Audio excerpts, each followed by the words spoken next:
The Ain't No Fang podcast. From Arizona Sports, Ain't No Fang.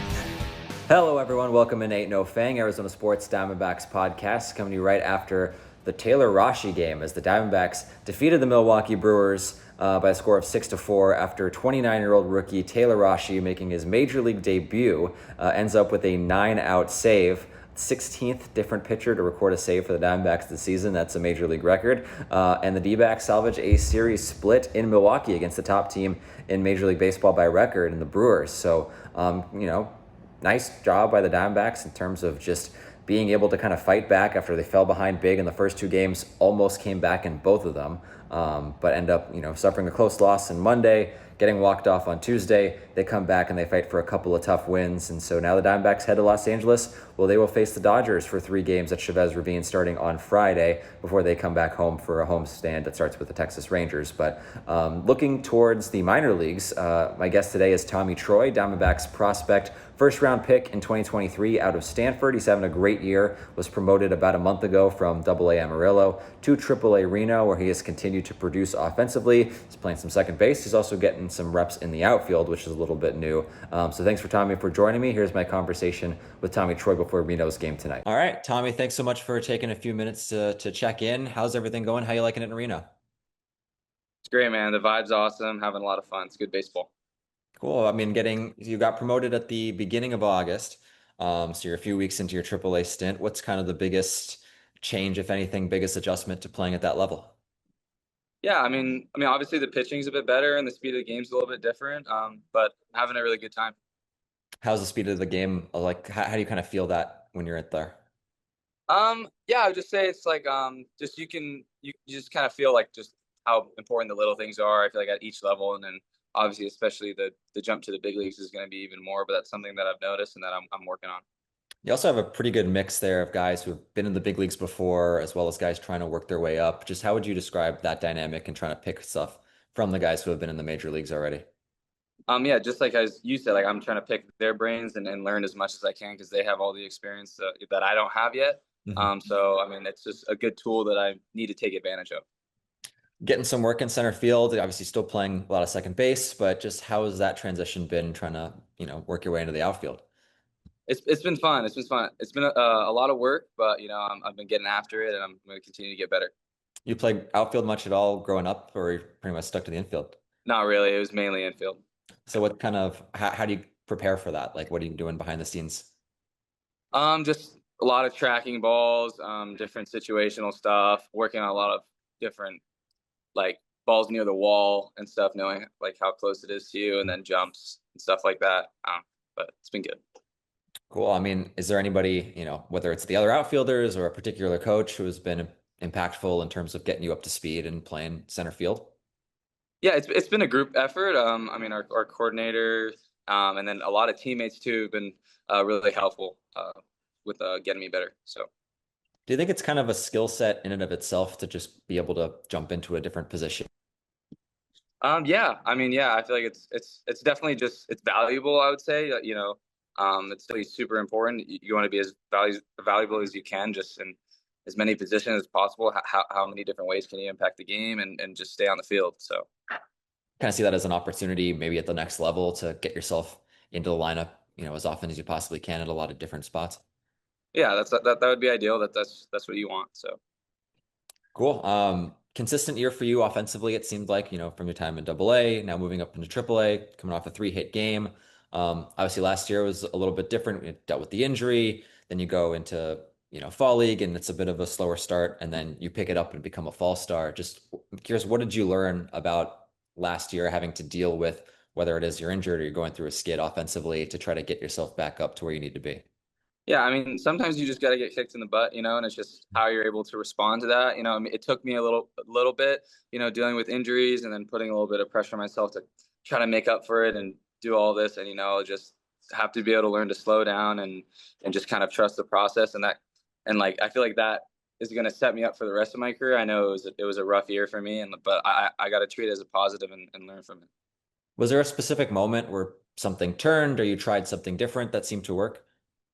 Yeah, I feel like when I was doing that rough start in the fall league, I kind of just felt myself just letting go, like just not caring as much. And I feel like that kind of, it seems counterintuitive, but it definitely helps. Just baseball being such a fine motor skill sport, like sometimes the more you try, the worse you are in reality. So, yeah. Yeah, learning how to trust yourself. I mean, was that something I assume like throughout high school or going to Stanford? Like, did you ever have kind of a stretch like that that you had to fight yourself out of, or is that kind of the first time you dealt with it? I had a small stretch. I remember my sophomore year, where I had a rough start, and then I got injured, and I kind of had to work my way back up, pinch hitting and stuff, and getting back in the lineup. So I've had a little experience with that before, but nothing like last. Last year was just super long, Mhm. but definitely for the better. Plus, going through your first spring training, playing in the fall league. I mean, that's a lot of baseball from the start of the year to the end of the year. Just how would you kind of evaluate that experience of just kind of being in it the whole time? Yeah, I mean it's different. I mean this has been the longest I've played baseball like consecutively. Hmm. But I mean I've been taking it well. It's actually gone by really fast just because of like how much fun I've had. It's also been a roller coaster too. But I mean uh this it's been a blast. I've been having a good time. All right, this is going to sound kind of general, but when everything's going well, when you're feeling like you're in a good spot offensively, what does that look like for you? What does that approach look like? I would say everything just feels slow. Like I'm slow and in control. Like when I'm going well, like feels like the ball's moving a bit slower and it looks a little bit bigger and like I'm using the whole field.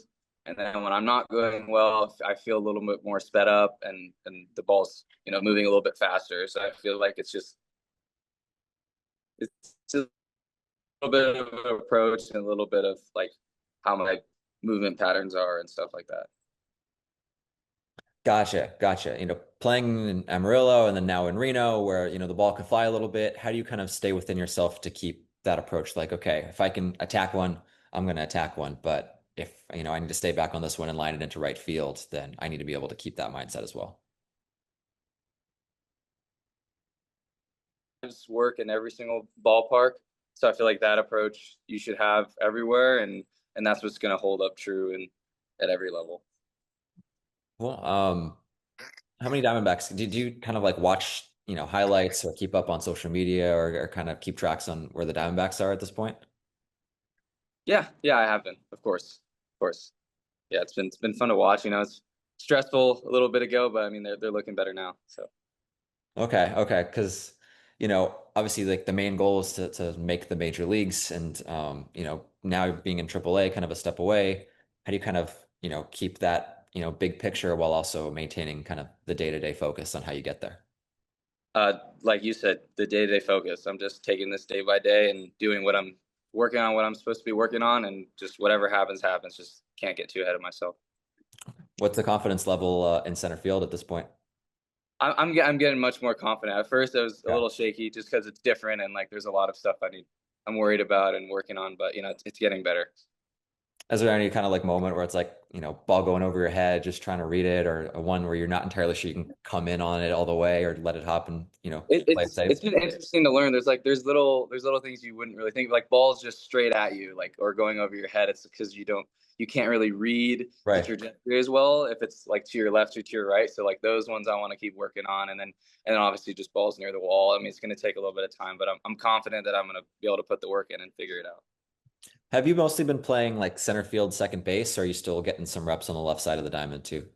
Haven't been getting much reps at the left side, but I mean during practice I will. Sure. But yeah, mainly it's just been second center. Keep it simple.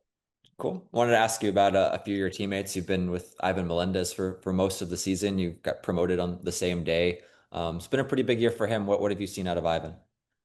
Yeah, I mean I've seen a super consistent hitter. I mean he's really dialed in on his approach and like what he does well and where he hits the ball well, and it's been really impressive to watch him grow. Yeah, he's a really good hitter and he hits the ball really hard, and yeah, I like watching him play. And also getting up there, I know Jordan Lawler just got back from injury, but it's, he's played a handful of games now. Now being his teammate, what have kind of been your impressions on the day to day?